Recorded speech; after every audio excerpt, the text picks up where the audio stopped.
जय माता दी मित्रों, हमारे YouTube चैनल में आपका हार्दिक स्वागत है। आज मैं आपको कनकधारा स्तोत्र के विषय में थोड़ी सी जानकारी दूंगा और मैं ये भी बताऊंगा कि किस प्रकार से कनकधारा स्तोत्र का पाठ करके आप अपने जीवन को मंगलमयी बना सकते हो और आपके जीवन में कितनी भी गरीबी हो, कितनी भी दरिद्रता हो, कनकधारा स्तोत्र के पाठ से आपकी वो दरिद्रता, आपकी वो गरीबी जड़ से समाप्त हो जाएगी। तो सबसे पहले मैं आपको ये बता दूं कि कनकधारा स्तोत्र है क्या और इसकी रचना कैसे कहाँ से हुई। आपने आदि गुरु शंकराचार्य का नाम सुना होगा। आदि गुरु शंकराचार्य ने हमारे सनातन धर्म का प्रचार प्रसार किया था और उन्होंने ही चारों मठों की स्थापना करी थी। पूरे भारतवर्ष की उन्होंने पैदल परिक्रमा की है, पूरे भारतवर्ष में वो घूमे हैं और पूरे भारतवर्ष में उन्होंने जगह जगह जा जा करके अपने धर्म की, हिंदू धर्म की, सनातन धर्म का प्रचार प्रसार किया है। तो अपनी यात्रा के दौरान आदि गुरु शंकराचार्य एक ब्राह्मण के घर पहुँचे थे। ब्राह्मण के घर जब वो गए तो ब्राह्मण देवता घर पे नहीं थे, किंतु उनकी धर्मपत्नी घर पे थी। तो उस घर में वो भिक्षा मांगने के लिए गए आदि गुरु शंकराचार्य। जब उस घर में उन्होंने आवाज़ लगाई, भिक्षाम देहि, भिक्षा दो माई, तो अंदर से जो ब्राह्मणी थी वो निकल के आई, पंडिताइन निकल कर के आई। तो वो बहुत ही ज़्यादा गरीब थे, बहुत ही ज़्यादा दरिद्र थे। उनके घर में खाने को कुछ भी नहीं था और कुछ भी, ना कोई धन था ना कोई अन्न था, कुछ भी नहीं था खाने पीने को। बहुत ही ज़्यादा गरीबी थी उनके घर में। तो उनकी इतनी ज़्यादा गरीबी देख करके आदि गुरु शंकराचार्य को उनके ऊपर तरस आया और उन्होंने माता लक्ष्मी से प्रार्थना करी, माता लक्ष्मी से अरदास करी, माता लक्ष्मी को पुकारा। और माता लक्ष्मी को जिन श्लोकों के माध्यम से उन्होंने पुकारा, जिन स्तोत्रों के माध्यम से उन्होंने पुकारा, वही स्तोत्र कनकधारा स्तोत्र के नाम से जाना गया। क्योंकि कनकधारा स्तोत्र से उन्होंने माता लक्ष्मी की आराधना करी, माता लक्ष्मी को पुकारा, माता लक्ष्मी से अरदास करी, तो उस घर में, उस ब्राह्मण के घर में सोने की वर्षा होने लगी। यानी कि जो कनक होता है, कनक को सोना भी बोला जाता है, पर्यायवाची शब्द सोने का कनक भी माना जाता है। और उस घर में सोने की वर्षा होने लगी, सोने की बारिश होने लगी, सोने के सिक्के बरसने लगे वहाँ पर। और इसके साथ में आदि गुरु शंकराचार्य ने जब इस स्तोत्र का उच्चारण किया, स्तोत्र का उच्चारण करने से पहले उन्होंने एक यंत्र की रचना करी थी उनके घर में। और जिस यंत्र की रचना करी थी वो यंत्र कनकधारा यंत्र के नाम से जाना जाता है।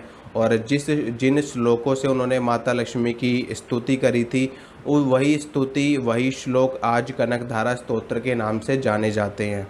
तो वहीं से इसकी महिमा बताई गई है। और इसीलिए कनकधारा स्तोत्र का पाठ करने से कितनी भी गरीबी हो, कितनी भी दरिद्रता हो, अगर आप इसका पाठ करते हैं तो आपके जीवन से सारी दरिद्रता सदा सर्वदा के लिए चली जाती है।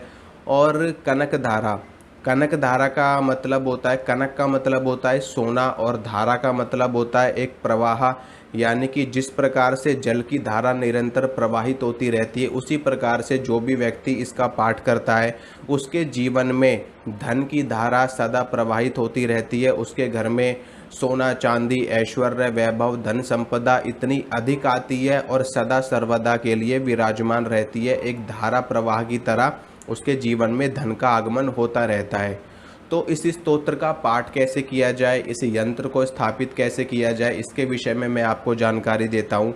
तो कनकधारा यंत्र आप भोजपत्र पे भी बना सकते हो। अगर आप यंत्र नहीं बना सकते तो आप किसी विशेषज्ञ से बनवाइए, किसी ब्राह्मण से बनवाइए, किसी संत से बनवाइए और उस यंत्र को भोजपत्र के ऊपर बनवा करके आप अपने घर में स्थापित करिए।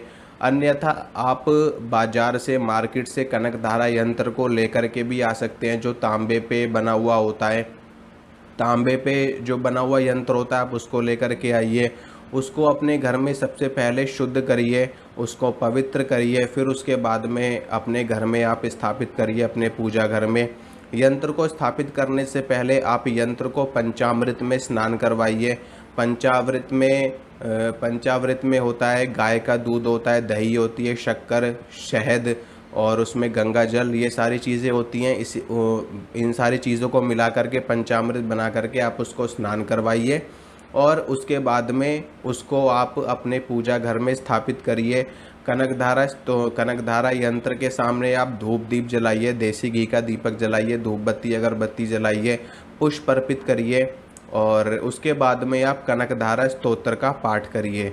अगर आप नियमित रूप से 11 पाठ कनकधारा के करते हैं, अगर आप नियमित रूप से 11 पाठ कनकधारा स्तोत्र के करते हैं और इसकी शुरुआत आप दीपावली के दिन से करते हैं, यानी कि जो दीपावली होती है, माता लक्ष्मी का दिन होता है, महारात्रि मोहरात्रि कहलाती है वो, तो अगर आप उस दिन कनकधारा यंत्र को लेकर के आते हैं अपने घर में और इस स्तोत्र का 11 पाठ करते हैं और नियमित रूप से दिवाली से लेकर के अगली दिवाली तक आप इस स्तोत्र का पाठ करते हैं, यानी कि 1 वर्ष तक, यानी कि आप दिवाली से शुरू करके अगली दिवाली तक इसका पाठ नियमित रूप से करते हैं और 11 पाठ आप करते हैं रोज कनकधारा यंत्र के सामने धूप दीप जला करके, तो आपके घर में इतनी अधिक धन संपदा आ जाएगी 1 वर्ष के अंदर अंदर कि आप संभाल भी नहीं पाओगे।